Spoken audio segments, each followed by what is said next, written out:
Serdeczne podziękowania dla wszystkich patronów. To dzięki wam mogę mierzyć się z kolejnymi filmowymi gniotami. Jeśli chcesz wesprzeć mój kanał, rozważ subskrypcję na patronite.pl. Po fenomenalnym, pełnym strzelanin, wybuchów, wartkiej akcji, fantastycznie nakreślonych bohaterów o głębi psychologicznej niczym z filmów Kubricka, mówię tutaj oczywiście o Who Killed Captain Alex, reżyser Nabwana Ig niestety osiadł na laurach. Międzynarodowy sukces, tony nagród i wielkie ciężarówki pełne dolarów spłynęły na niego szerokim strumieniem i się popsuł. Postanowił spuścić z tonu. Kolejny film zamula. Nie ma efektów, lepsze aktorstwo, lepsze sceny walki, bardziej prawdopodobna historia. No, nie tego kurwa oczekiwałem. Nie za to płaciłem hajs. Drugi film, Bad Black, to jakiś kurwa skandal. Nawet myślałem, czy ktoś mnie nie wali w czambu i mnie nie oszukał, ale okładka jasno mówi, że to Wakaliwood. Zła czarna to tak zły, czarny film, jak to tylko możliwe. Nie zgrywa się, jest bez sensu, połowę fabuły trzeba sobie dopowiedzieć, jakieś ugandyjskie rozkminy o dziewczynce na ulicy marzącej o własnym rowerku. What the fuck? Co za kurwa gniot, panie Nabwana? Oj, bo nie wesprę kolejnej produkcji, której tytuł brzmi zjawiskowo: Pożarci żywcem w Ugandzie. Ale po kolei.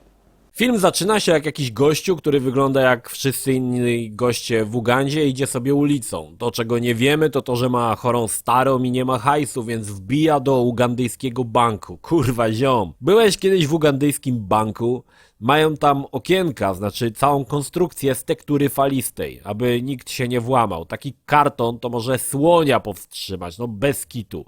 Najlepsza jest kasjerka, jak obsługuje klienta, naciska kurwa 2 razy spację i 3 razy caps locka, potem D i E i chuj.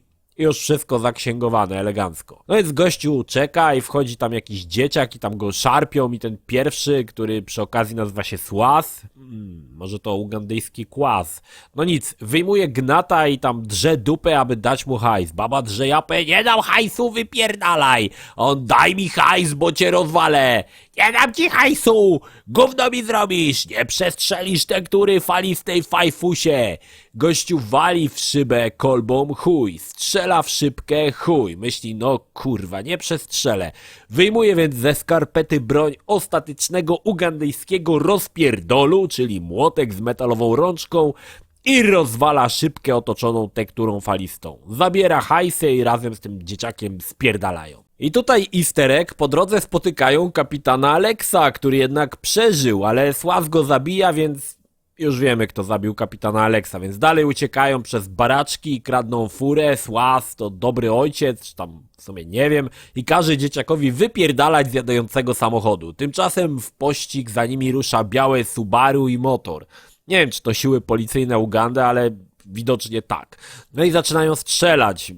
Ten w tym samochodzie drze dupę, aby dzieciak wyskakiwał przez okno. Chuj, że tam strzelają, ma skakać i tyle.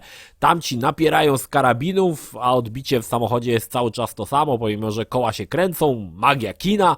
Dzieciak ucieka z hajsem, a tamci gonią Słaza, ten porzuca furę, dalej biegnie w sandałach, gonią go jakieś inne samochody, inni ludzie, jacyś w ogóle nieważne.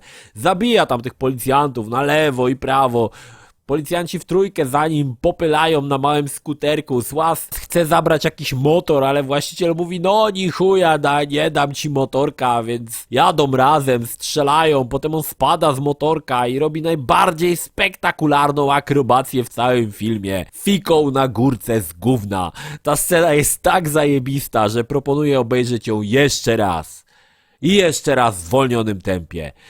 Bo jak mawia prastare przysłowie: nikt cię trafić nie zdoła, gdy pierdolniesz fikoła. Z górki z gówna. Co? Z górki z gówna. Kpisz sobie ze mnie? No ty kurwa.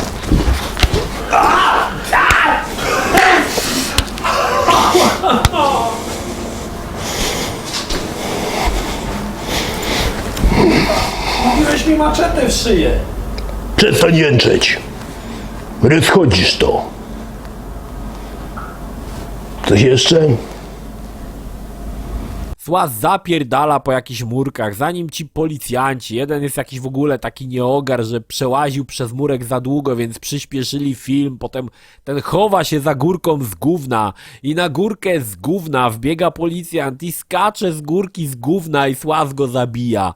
W nekrologu napisali: zginął na służbie podczas skoku z górki z gówna. Zbliżamy się do jedynej sceny z efektami specjalnymi, więc zapnijcie pasy. Słaz zabiera kolejną furę i zderza się z białym Subaru, które w efektowny sposób koziołkuje. A potem potem jedzie dalej chyba i tą swoją furą przypierdala w niewielkie, biedne, liche, ugandyjskie drzewko i samochód się przewraca na plecy. Słaz tam jeszcze trochę strzela, ale sytuacja jest beznadziejna, bo nie ma gdzie zrobić fikoła, bo nie ma w pobliżu górki z gówna, więc postanawia się zabić, strzelając dziko w samochód, który w końcu wybucha w mało efektowny i całkowicie nieprzekonujący sposób. Dobra, teraz akcja przenosi się gdzie indziej, czyli pewnie za najbliższy róg getta. Idzie se tam jakiś gościu z jakimś lachonem, no i podjeżdżają jakieś typy i tam drą japę, aby zostawił ich siostrę, więc tamten spierdala szybkim truchtem, oni za nim, ale tam wszyscy wbijają do getta i tam ziomki tego zakochanego w lachonie spuszczają im wściekły wpierdol stylem kung fu Uganda i tam w miejscu wpierdolu, bo jakaś babcia, to co miała stragan z ananasami, jej niszczą ten stragan i te 2 ananasy, co miała na nim i tam jeszcze może ze 2 kapusty i ona krzyczy: ola Boga! Ola Boga! Dobra, nie wiadomo czego to dotyczyło, więc kolejna scena. Babcia leży w łóżku, nie wiem czy to ta od kapusty czy nie, więc chyba to mało istotne i przychodzi jakiś gościu i tam pierdoli, że wychowuje ona jakieś dziecko i to nie jest jej dziecko i powinna je pogonić. A ta dziewczynka podsłuchuje i myśli: o kurwa, chcą mnie tu wyjebać, to ja im pokażę i sama sobie pójdę. I idzie. I tam idzie i jakiś 2 typów ją widzi i ją gonią w jakimś niezrozumiałym celu i ona ucieka i ratuje ją jakiś dzieciak łysy, no i dziewczynka trafia do gangu, który żebra na ulicę dla swojego szefa. Teraz są smutne sceny, więc powiem tylko, że tam los dzieciaków jest ciężki w Ugandzie, więc śpiewają jakieś piosenki, potem pokazane jak żebrają na ulicy i tą dziewczynkę, jakiś babsztyl, który jest chyba hersztem tego gangu, posądza ją o kradzież, więc przydupa z tej baby mówi: no chuj, ukradłaś mi 2 szylingi ugandyjskie, to cię zastrzelę. I strzela, ale zabija tam kogoś innego, kto się akurat napatoczył. Dziewczynka przeżyła, no ale chyba już sam widzi, że jest wkurwiona, więc w nocy bierze tępy nóż do smarowania twarogu i idzie zabić przydupasa. Tamten się budzi i mówi: chuj tam, nie zabijesz mnie, bo jestem komando! Jestem komando! Komando! Więc tak go zabija. Inny czas, inne miejsce. Jedyny biały aktor w filmie, lekarz, znaczy bardziej wygląda na okolicznego dealera, ale już tam leczy dzieciaki. No i tam jest jeden z dzieciaków, który nazywa się Wesley Snipes. Tak, nie żartuję. I on widzi, że doktor ma nieśmiertelniki i pyta, czy doktor to komando. Doktor mówi: ja nie komando, ja doktor, ale moja stara była komando i stary był komando i babcia był komando, dziadek był komando, wszyscy byli komando, ale ja jestem doktor, Wesley Snipesie. Akcja przenosi się 10 lat później, znaczy chyba wcześniej już była 10 lat później, ale no o tym nie wspomnieli. Ta dziewczynka z nożem do smarowania twarogu dorosła i przewozi jakiemuś gangowi, który okrada i napierdala bogatych. No i spotyka tego doktora, w zasadzie nie wiem po co, i on pokazuje jej nieśmiertelniki, ona się pyta, czy on to komando, bo przydupa z tej baby, który zabił chłopczyka, ciągle dar mordę, że jest komando i ona nie lubi komando i komando powinni być wyjebani w kosmos, ale doktor znowu tam pierdoli, że on doktor, nie komando. I teraz przerzucamy się na scenę z bogaczem. Można to po tym poznać, że siedzi przy nieotwartej butelce wina i 2 Red Bullach. Można powiedzieć, że to taki ugandyjski sułtan. No i tam siedzi ta laska z nożem do smarowania twarogu i sułtan ją tam przyluka i mówi: o, tam zagadam, może zarucham. No i się okazuje, że ten sułtan to jakiś gościu, co ją tam kiedyś szarpał, jak była mała, a ta z nożem to się okazuje, że to jest tytułowa ta zła czarna i ten sułtan jej tam pierdoli farmazony, no ale w końcu i tak wymieniają się telefonami. Sułtan przybywa do swojej hacjendy, a tam się okazuje, że przyszedł jego syn ze swoją dziewczyną, która jest w ciąży, więc ten wkurwia się i następuje seria plaskaczy. Tam sułtan leje tego syna, potem swoją żonę, potem przychodzi jego druga żona, a ta pierwsza też dostaje obywatelski wpierdol dla zasady, aby się nie rozochociła za bardzo. Potem ta druga matka też leje tego syna po pysku. No i w sumie tyle. No i teraz mamy scenę, kiedy ta czarna zła wbija do hotelu i kradnie z sejfu sułtana pieniądze. Zupełnie nie wiadomo po co, bo nigdy do tego nie wrócimy, a nie zostanie to nigdy wspomniane, ani zupełnie wyjaśnione, co to właściwie się stało. Okej, tymczasem w jakiejś scenie, której nie pokazali, doktorowi ukradli nieśmiertelniki. No i tam ten Wesley Snipes go molestuje i ciągle mu pierdoli, że on to komando.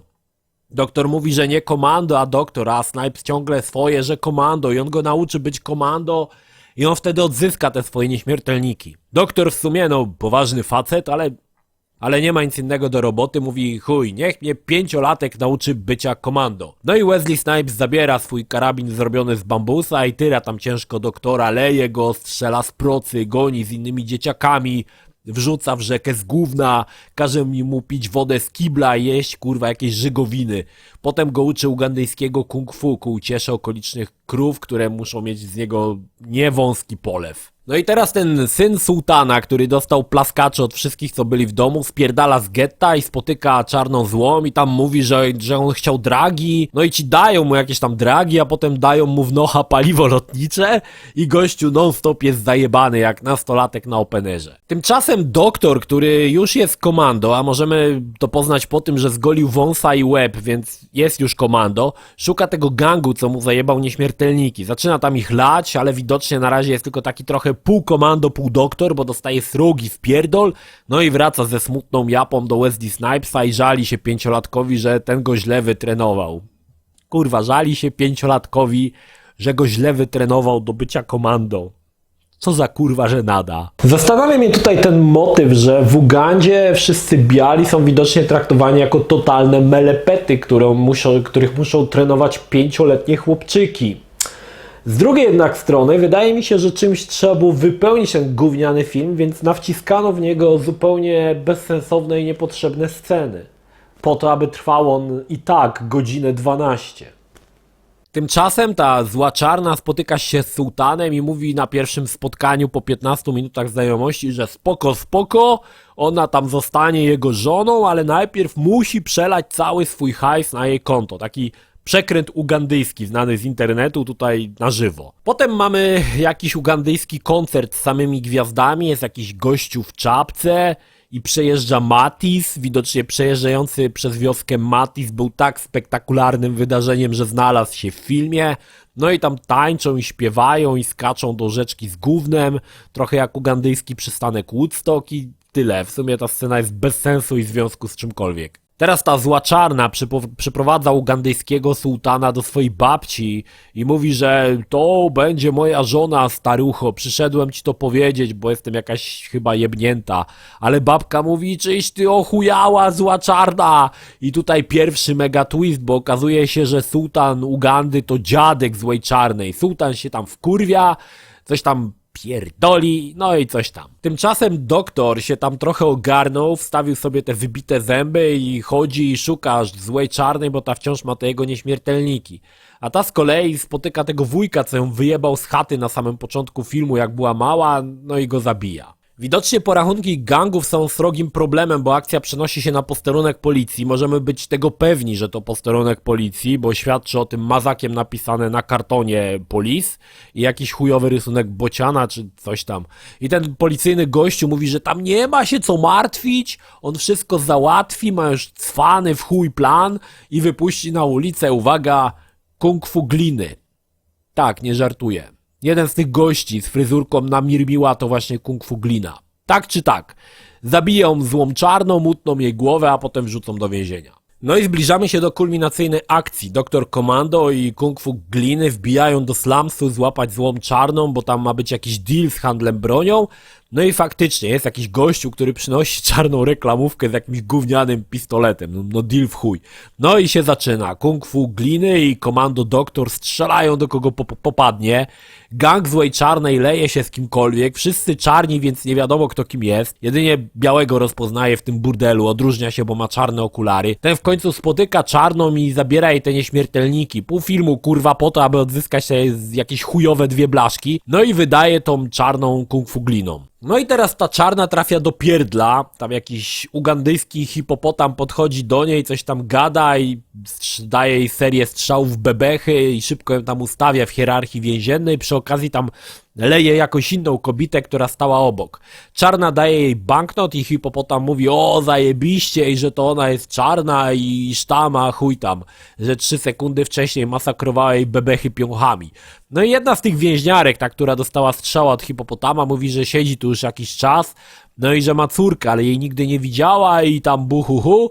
No i jest to dosyć ważne, bo do kolejnego twista, który zbliża się wielkimi krokami. Pamiętacie syna sułtana, cały czas ciężko zaćpany, postanawia wziąć sprawę w swoje ręce. Bierze karabiny, pistolety, maczety i zajebany w 3 dupy atakuje więzienie. I tam ratuje innych więźniów, przy okazji wypuszcza tę babska i tego hipopotama, który robi szalone stampede po ugandyjskich uliczkach. Tam strażnicy widzą, co się dzieje i nie są w chuja bici młotem do ubijania mięsa, więc uruchamiają alarm, który odpala się za pomocą zepsutego faksu bez słuchawki. No i znowu potem wszyscy biegają jak pojebani, strzelają, leją się w jeziorach gówna, hipopotam leje jakiegoś nieszczęśnika, w końcu w kulminacyjnej scenie syn sułtana dostaje tak tęgie wpierdolnięcie w nabiał, że pada smutny na kolana. No i teraz musicie wiedzieć, że zła czarna i ta babka, co dostała strzała w bebech od hipopotama, nie uciekają z więzienia i podczas całej wcześniejszej akcji kisiły się w celi i teraz trwa ich proces. No i tutaj sam reżyser doszedł do wniosku, że to pierdolenie na potęgę, więc przyspieszył ten moment, nie żartuję, poważnie. Więc w zasadzie nie wiadomo, o co za bardzo chodzi, no i następuje wyjaśnienie całego filmu.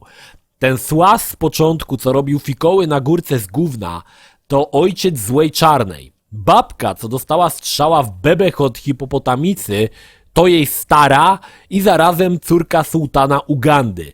Słas z początku kradł hajsy, aby pomóc żonie, która umarła koniec końców, ale jednak żyła i była w pierdlu. No i sędzia miał dosyć tego gówna. Jak nie pierdolnie pięścią w stół? Koniec. I tutaj należą się słowa uznania. No, kręcą z tego, co mają, ale widać, że mają więcej niż poprzednio. Wciskanie ciężkich tematów do filmu akcji z jakąś małą dziewczynką na ulicach Ugandy jest trochę jak zrobieniem fabuł w pornosach. Okej, mogą być, tylko po co i takie przewijacie? Jak mawiał Kazik, artysta głodny jest o wiele bardziej płodny i to tutaj doskonale widać. Niemniej, pomimo wszystko zachęcam Was gorąco do wsparcia Wakaliwood, zwłaszcza, że na Blu-rayu pojawiły się 2 filmy, Bad Black i Who Killed Captain Alex. Jest to edycja 2-płytowa, oprócz płyty Blu-ray mamy też płytę DVD, na której są nagrane oba filmy w masakrycznie niskiej jakości i w ogóle jest to zrobione tak, jak ktoś w ogóle nie miał pojęcia, jak się robi płyty Blu-ray ani DVD. Niemniej, warto wesprzeć, pamiętajcie, że oni tam naprawdę kręcąc te filmy rzeźbią w gównie.